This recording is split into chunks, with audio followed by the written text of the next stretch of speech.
शांति कुंज online classes में आपका स्वागत है बच्चों। आपका पहला चैप्टर पौधों में प्रजनन, हम इसका नेक्स्ट टॉपिक आज करेंगे जो है फसलें उगाना, ग्रोइंग ऑफ क्रॉप्स। हमारे जीवित रहने के लिए भोजन अनिवार्य है। हमारे भोजन का अधिकांश भाग हमें पौधों से प्राप्त होता है। जैसे कि हम सभी जानते हैं हमें फसल उगानी होती है। गेहूँ, मक्का, चावल एवं दालें आदि ऐसे ही पौधे हैं। इन्हें भोज्य पौधे कहते हैं। जिन्हें हम ग्रहण करते हैं वो भोज्य पौधे होते हैं। जनसंख्या के तीव्र गति से बढ़ने के कारण भोज्य पौधों को भारी संख्या में खेतों में उगाना हमारी आवश्यकता हो गई है। जैसे जैसे पॉपुलेशन बढ़ रही है उस हिसाब से अनाज का यूज़ भी बढ़ता जा रहा है। यही भोज्य पौधों को जब भारी संख्या में खेतों में उगाया जाता है तब इन्हें भोज्य फसलें कहते हैं। हम इन फसलों की विशेष देखभाल करते हैं। अनाज, दालें, तेल, बीज, सब्जियां तथा फलों की फसलें हम फसलों के रूप में उगाते हैं। हम दवाइयों, तंबाकू, रबर, चाय एवं कॉफ़ी आदि की भी फसलें उगाते हैं। विभिन्न प्रकार के पौधे भिन्न भिन्न प्रकार की मिट्टी, ऋतु और जलवायु में उगते हैं। ये आप अच्छे से जानते हैं कि हर मौसम में आप अलग अलग तरह की फसल को ग्रहण करते हैं। चलिए जाने मिट्टी व जल, किस तरह की मिट्टी और जल में किस तरह की फसल उगती है। अधिकांश फसलों को वायु के उचित आवागमन वाली मिट्टी चाहिए, यानी ज़्यादातर जो फसलें होती हैं उनमें हवा का आना जाना ज़रूरी है। चावल एवं पटसन आदि चिकनी मिट्टी में उगते हैं। चिकनी मिट्टी में वायु का आवागमन कम और पानी रोकने की क्षमता ज़्यादा होती है, इसीलिए यहाँ पे चावल और पटसन इस तरह की फसलें उगाई जाती हैं। इससे इनकी जड़ें हर समय पानी में रहती हैं और इन्हें अधिक पानी की आवश्यकता होती है। ठीक है। बंगाल की मिट्टी चिकनी होने के कारण वहाँ की मुख्य फसल चावल तथा पटसन है। तो आप समझ रहे हैं चावल और पटसन ये जहाँ पे उगाई जाती है वहाँ की मिट्टी चिकनी होनी चाहिए, साथ में इसमें जो वायु है उसका आवागमन ज़्यादा होना चाहिए और पानी जो है ज़मीन में नमी हमेशा बनी रहनी चाहिए। कपास यानी रुई तथा मूंगफली एक बौछार यानी वर्षा के बाद बोई जाने वाली फसलें हैं। ये मिट्टी में रुक गए थोड़े जल का उपयोग करती हैं। ये मध्य भारत तथा पश्चिमी भारत की काली मिट्टी में उगती हैं।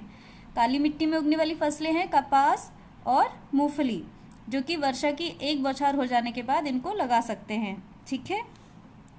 गेहूँ पंजाब और उत्तर प्रदेश की उपजाऊ तथा पर्याप्त सिंचाई वाली मिट्टी में अधिक उगाया जाता है।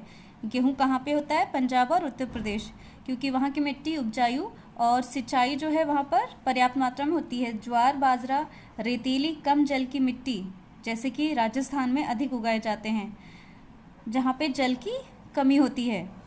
ज्वार और बाजरा वहाँ उगाया जाता है। चाय दार्जिलिंग में, असम और नीलगिरी की पहाड़ियों की ढलानों पर अधिक उगाई जाती है। क्यों? क्योंकि वर्षा का जल जो होता है इन ढलानों से बहकर चला जाता है, इससे मिट्टी नम रहती है, किंतु पौधों की जड़ों में पानी नहीं रुकता है। ठीक है। ऋतु और जलवायु, सीजन और क्लाइमेट, ये बहुत ज़रूरी होती है हमें कोई भी फसल उगाने के लिए। फल और सब्जियां जैसे सेब, आड़ू, बेर, पत्ता गोभी सर्दी की ऋतु या पहाड़ी क्षेत्रों की ठंडी जलवायु में उगाए जाते हैं। केला, अमरूद, पपीता, गन्ना, भिंडी एवं कद्दू और लौकी गर्मी की ऋतु में या गर्म जलवायु के क्षेत्र में उगते हैं। नारियल जो है समुद्र तटीय क्षेत्र की गर्म और नम वायु में उगता है। ठीक है। अनाज, दालों और तेल बीजों की फसलें जैसे गेहूँ, चना एवं सरसों आदि जो कि सर्दी में उगती हैं। ऐसी फसलें जो कि सर्दी में उगाई जाती हैं राबी की फसल कहलाती हैं। और चावल, मक्का, ज्वार एवं बाजरा जो फसलें वर्षा ऋतु में होती हैं उनको हम खारिफ की फसल कहते हैं। ठीक है। अब बच्चों हम जब फसल उगाते हैं तो उनकी सुरक्षा भी बहुत ज़रूरी होती है। अगर हम उन्हें सुरक्षित नहीं रखेंगे तो बहुत सारी परेशानियां हो सकती हैं, जैसे हमारी फसल खराब हो जाएगी, बहुत कीड़े मकोड़े हो जाएंगे तो वो सारी फसल खा जाएंगे और फसल भी ज़्यादा अच्छी नहीं होगी।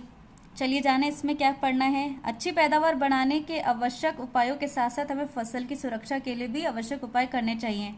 जैसे पहला देखिए, कवक, वायरस और जीवाणु फसल के पौधों में अनेक रोग फैलाते हैं, उनका भी ध्यान रखना चाहिए। रोगी पौधों को उचित समय पर खेत से निकाल देना लाभकारी होता है, यानी कि जिनमें भी वायरस या बैक्टीरिया आ जाते हैं उन पौधों को निकाल देना चाहिए जिससे रोग अधिक ना फैले।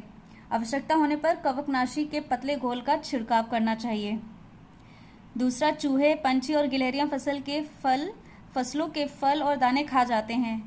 हमें इन्हें खेतों से अपने दूर रखना है। तीसरा देखिए, शाकाहारी आवारा जंतु जैसे गाय, भैंस, बकरी, ये सारे जो जंतु हैं ये घास और पत्ती को ही नहीं चरते हैं, बल्कि जो उसके आसपास और फसलें होती हैं या पौधे होते हैं उनको कुचल कर नष्ट कर देते हैं। और इनके रोकथाम के लिए हमें खेत के चारों ओर कांटेदार तार या फिर झाड़ियों का बाड़ लगा देना चाहिए।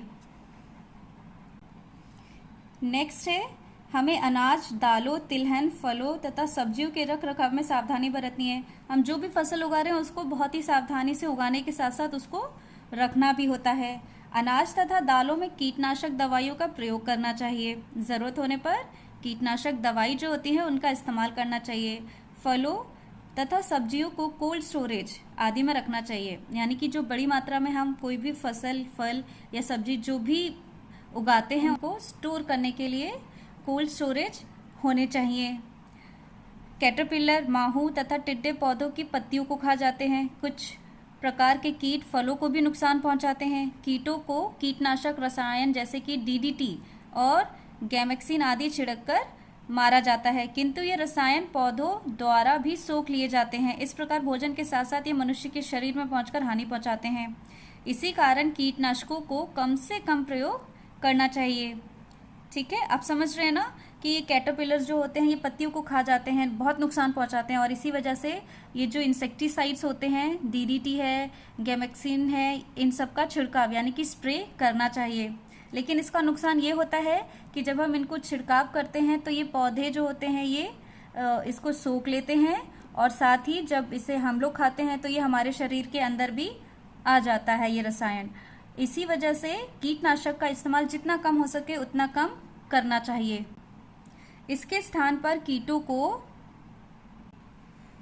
प्रजनन, उनके अंडों को हटाकर रोका जा सकता है। जैसे कि वो प्रजनन करते हैं, जो अंडे उनके होते हैं ना, उनको वहाँ से हटा दिया जाए तो हमें कीटनाशक की आवश्यकता नहीं पड़ेगी।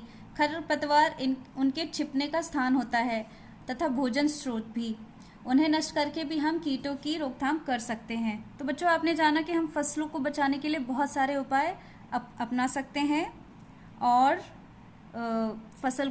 स्वस्थ फसल को उगा सकते हैं। तो आज के लिए बस इतना ही। इसके साथ ही आपका ये चैप्टर ख़त्म होता है। इसे आप पढ़ें और समझें और अपना ध्यान रखें, स्वस्थ रहें, सुरक्षित रहें।